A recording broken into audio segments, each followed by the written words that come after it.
Time now to say good morning again to Jaimee Rogers with burning questions. Just before that, Jaimee, hey boys, how much is Barry Hall and Paul Gallen being paid for this fight? That's from Chapo, $600,000 each. And then I think if it sells well, I'd imagine there's an incentive on the top of that too. I'd say the promoter, Denny Green is the promoter. Yep. He's taking all the risk, so Yep. he would provide upfront payment to both those players, and then they'd come to some other agreement. Does Gal or whoever wins get more? Like, do they get a bit more on top? Like, if you win, is it? I'd say would Gal get more, given that he's... No, I'm saying if he wins. Does the winner get more? Does the winner get more? I don't think so. I haven't read that. I haven't read that. I don't know, but morning to you, Jaimee. Good morning, guys. So not sure about whether they get any more. Contract solutions. We got one? Well, Burning questions. It's burning questions with Jaimee Rogers. Yeah, that's what I said. Oh, did you? Earlier. Sorry. That's okay. It's 8:20 on a Thursday. We know it's burning questions time, so we'll get straight into it. And it is about this contract solution. Like winding Jimmy up. He's too easy to wind up. So, boys, Gordon Tallis this week has come out with a solution to ensure this contract fiasco, like what we've seen with Ryan Madison, never occurs again. And he has called for Todd Greenberg to join forces with NRL clubs and start standing down players who break contracts. Do you guys agree with Gordy's solution?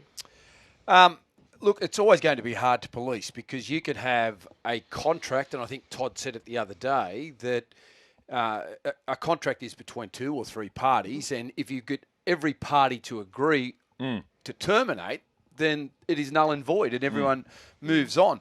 I've got to take issue here because a lot of people just think it is the player managers doing it. Well, they have been called money hungry. Yeah, but you've got to remember, the player manager would ask the player, do you want to test your value on the open market?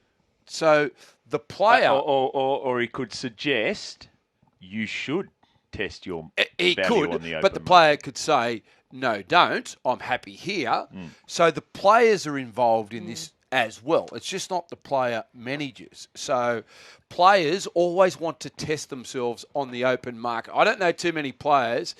If it was suggested to me that I think I can get you more money, even in our industry, if someone said, I can get you more money, and they said, do you want me to go and see? You would say, yes. And the thing about it is, if your manager's not money hungry, there's a problem. That's their job.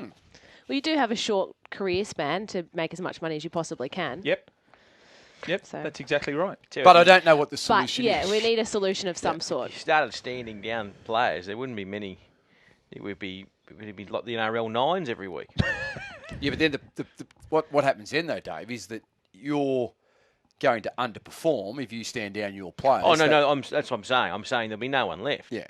And then that's clubs the nature of the game. Go into the season, say if your best player's on $1.2 million, he believes he's worth $2 million, you go in without your best player. A lot of salary cap out. That's exactly right. Boys, still on the NRL, and I don't know if this is a bit harsh, but Kieran Foran's $3 million deal to sign with the Bulldogs has been considered one of the worst contracts in the history of rugby league.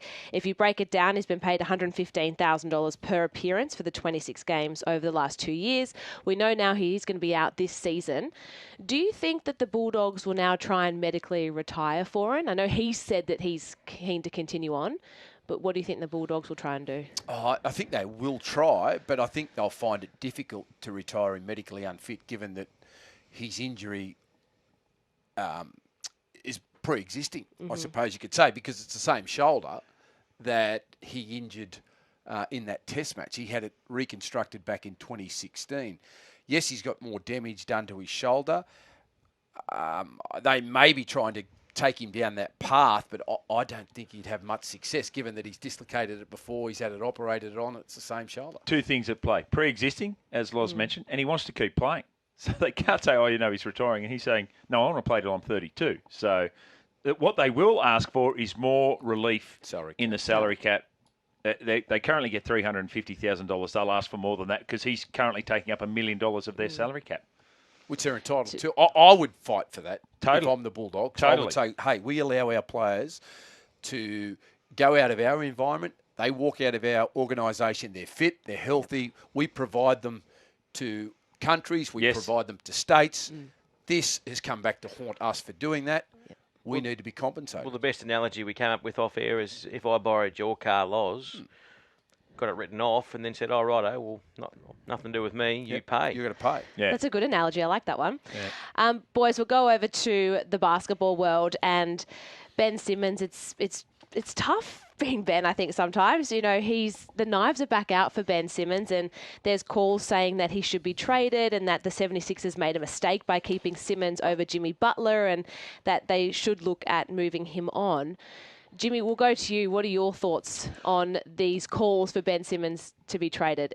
Look, I'm not a massive follower of the NBA, but I was listening to a podcast this morning and they were being critical of Ben Simmons about saying all the things that they thought he was going to bring to the 76ers this year, he hasn't necessarily brought. And I'm talking from a shooting point of view.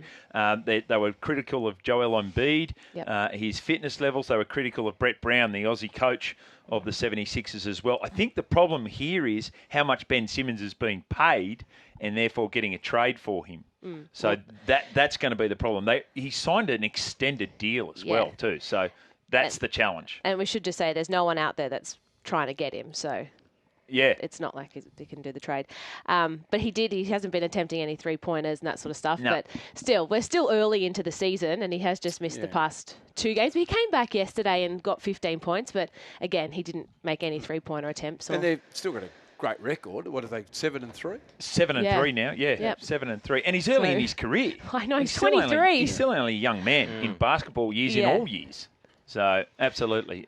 We better go, Jaimee. We've got the news coming up now with Maddie, and then after the news, we'll be taking calls on 13 53 53. Thank you for that this morning. Thanks, guys. Burning questions.